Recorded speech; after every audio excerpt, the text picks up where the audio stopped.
ओम शांति।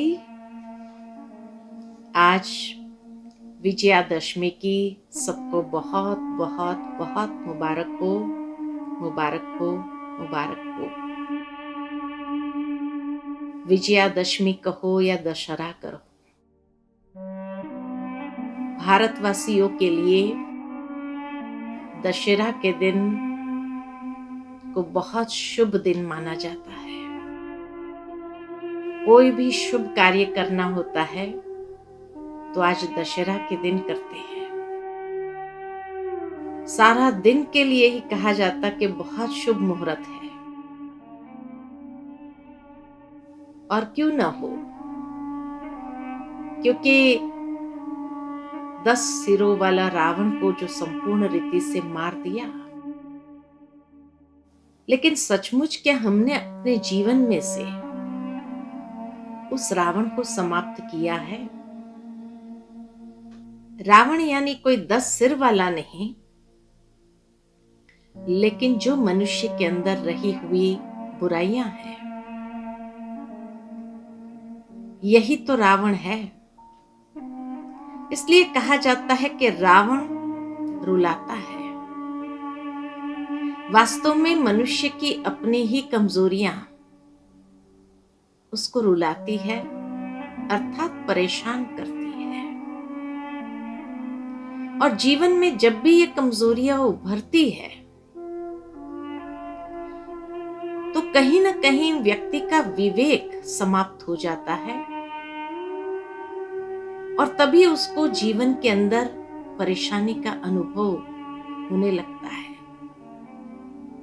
इसीलिए रावण को दिखाते हैं शास्त्रों के अंदर कि रावण कोई असुर नहीं था, ऋषि पुत्र था, ब्राह्मण था। रावण जैसा विद्वान कोई नहीं,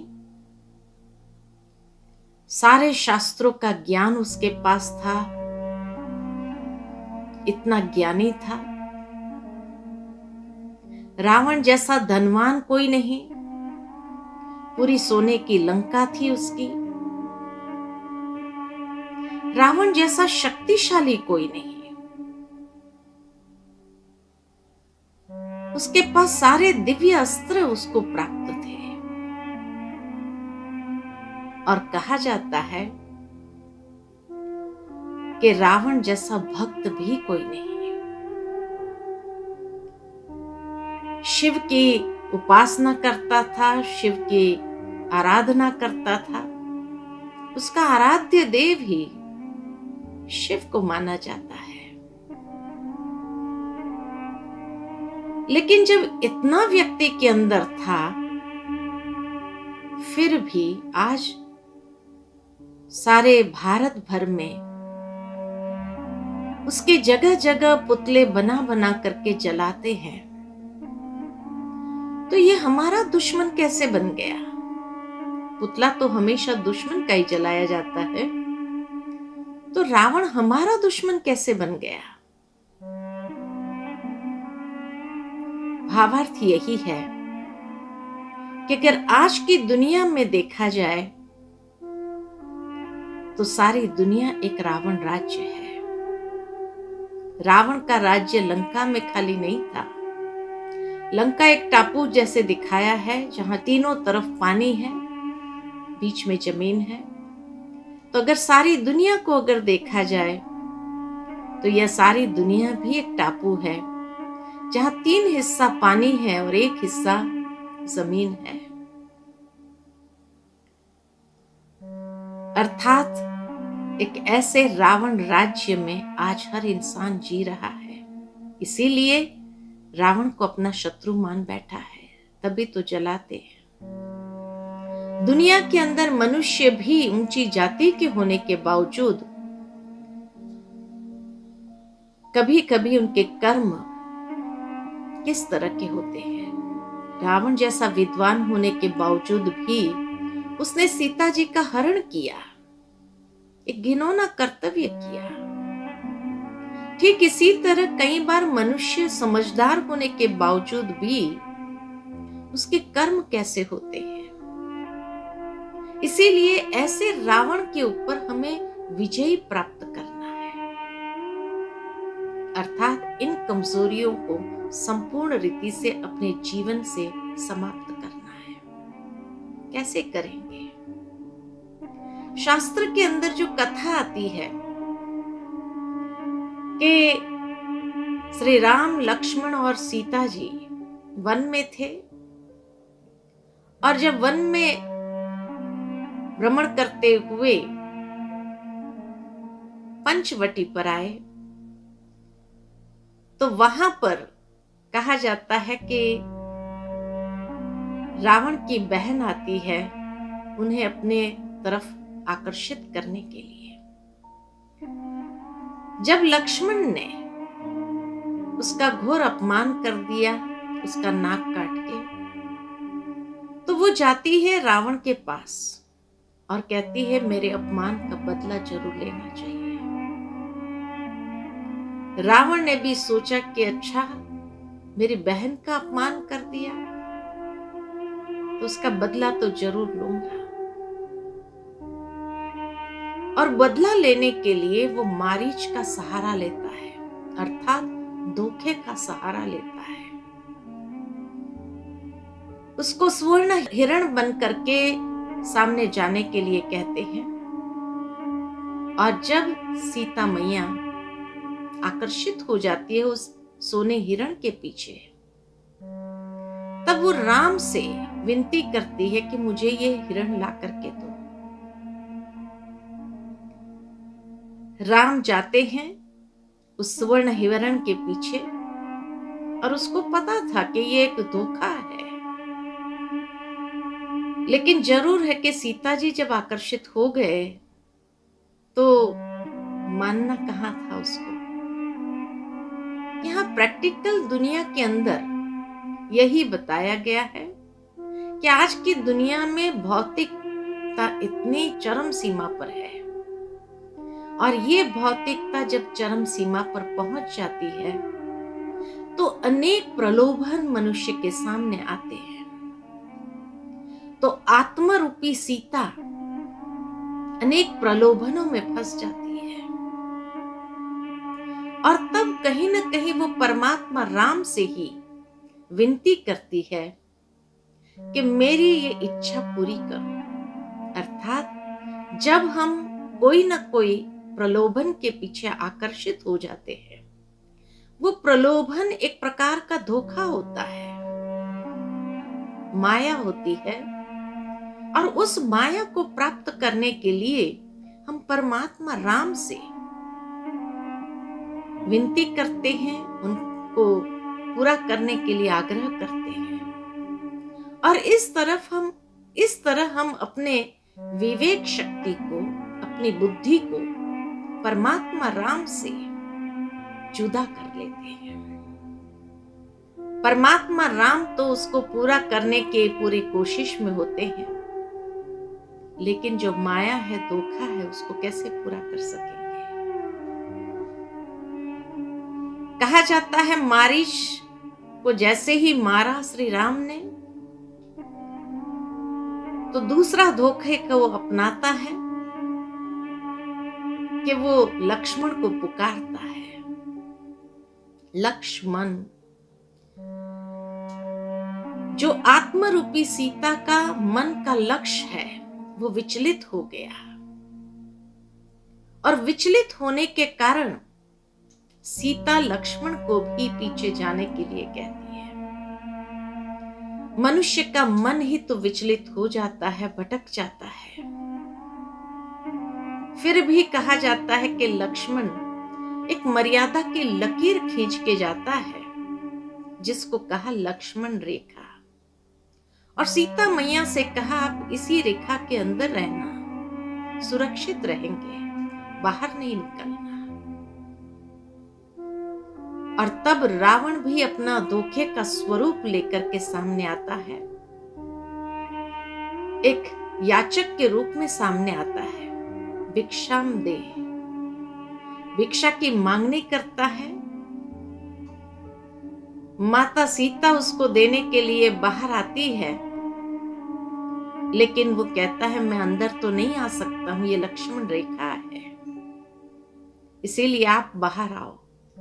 और तब मां सीता ने उस लक्ष्मण रेखा को क्रॉस किया, और जैसे ही क्रॉस किया